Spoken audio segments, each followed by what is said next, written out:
What's Happening Hoke show is filmed before a live audience and is brought to you by Rockfish Motor Speedway, the Rock of Hoke, nunboys.com, and GPS Photography and Video.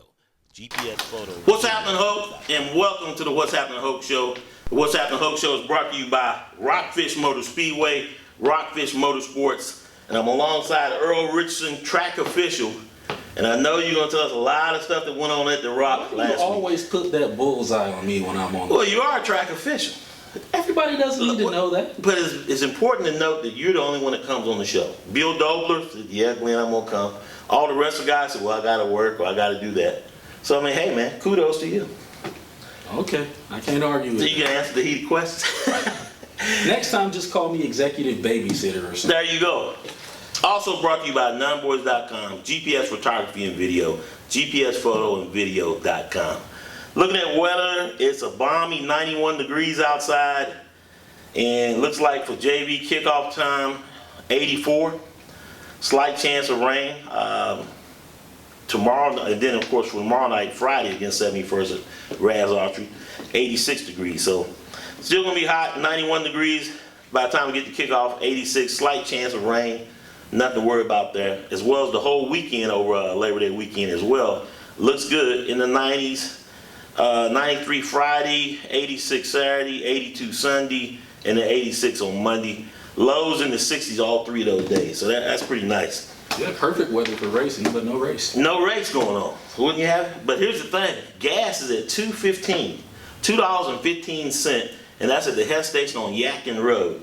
Now throughout Hoke County, I saw 218, 219, 224. 222 right down. Yeah, 222 right down the Shell station. But here's the thing, get you like a fourth of a tank of gas, or almost half, enough to get to the South Carolina border. Say you're going to the beach this weekend, then fill up. Because you know their gas is going to be cheaper. It's always cheaper than ours by about 30 cents. Yeah, that's just the way it is, man. Turning to news, this week, a lot of shooting involving police officers, deputy sheriff down in Texas. A lot of atrocious things going on. A lot of people trying to link this to the Black Lives Matter movement. Black Lives Matter, and as you read right from their website or their Facebook page, targets brutal system of policing, not individual police.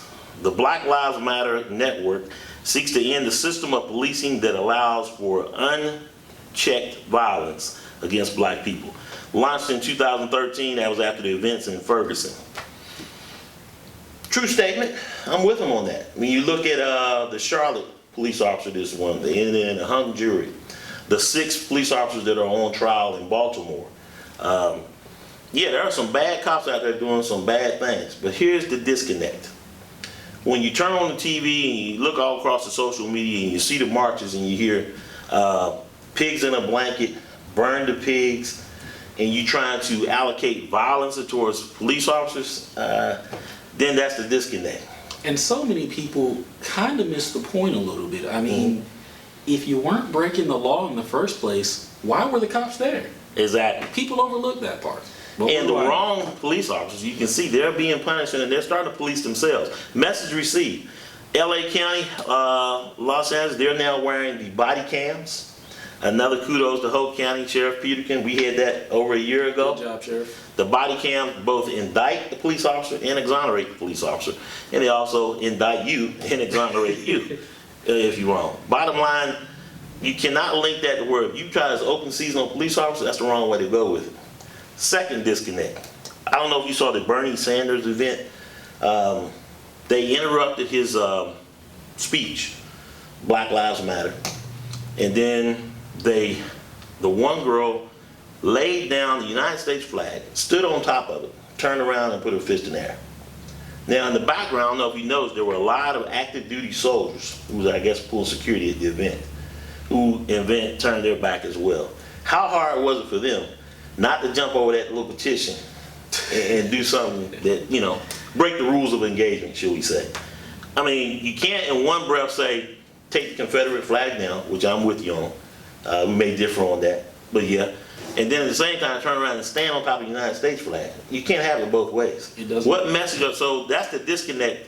You know, you start with a strong message. Yep, Black Lives Matter, involving police brutality and stuff. I'm with you, and you cite all the cases. but then you do stuff like this. And bottom line, all lives matter.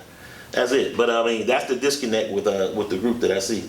And now they're being linked with Farrakhan and everything else, and you already know how that's going to go. So the one thing, I kind of feel bad for the kids that are growing up and have to see this every day, and the parents that have to answer difficult questions about this. Right. I mean, I'm kind of glad I don't have kids. I don't want to change diapers anyway, but I don't want to have to answer questions like that. Yeah.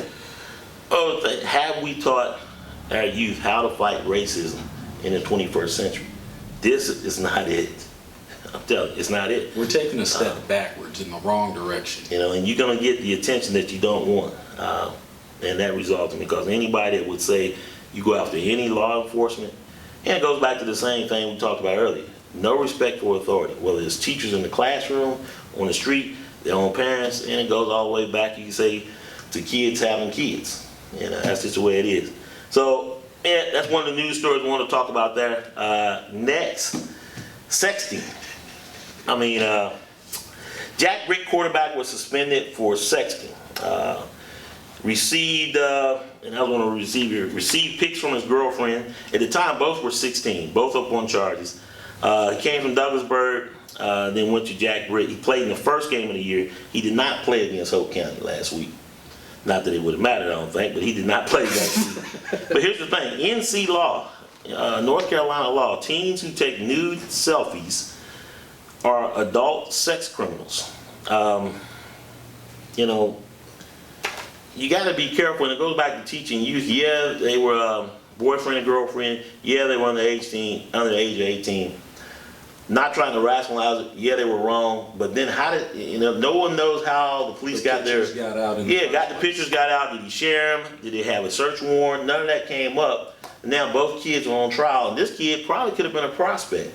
But no one's going to recruit him now. Convicted, they're going to be sex offenders for their whole lives. And that's huge. And something like this where girlfriend and boyfriend sent pictures.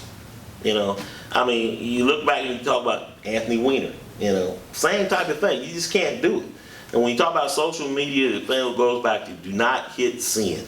Whether you're on Twitterverse, whether you got a gripe with your boss. I mean, and I say that myself as well, myself included, you can't just post what you want on Facebook and not see some kind of repercussion, especially if you're talking about your boss. Sexting probably, you know, just not going to do that, you know. But when you talk about internet, came out in the 1990s and the whole social media, if this is, you know, I'm glad I didn't grow up in the era that a lot of kids are growing up in now. You know, people try to say, I like to pick this decade or that decade to grow up in. This is a tough time to raise children. And do you give your kids a cell phone? I mean, you give them a driver's license, you try to give them all this responsibility, assuming they have a level of maturity. And they need to know, and it's a shame because, no, they shouldn't be labeled as sex criminals for something that's innocent and sending a picture to their boyfriend or girlfriend and vice versa. And whether they shared them, however it got caught out. But hey, that's an NC law. I didn't check the other states. Be interesting to see that, and they look that up for next week. But state of North Carolina, you cannot send nude selfies.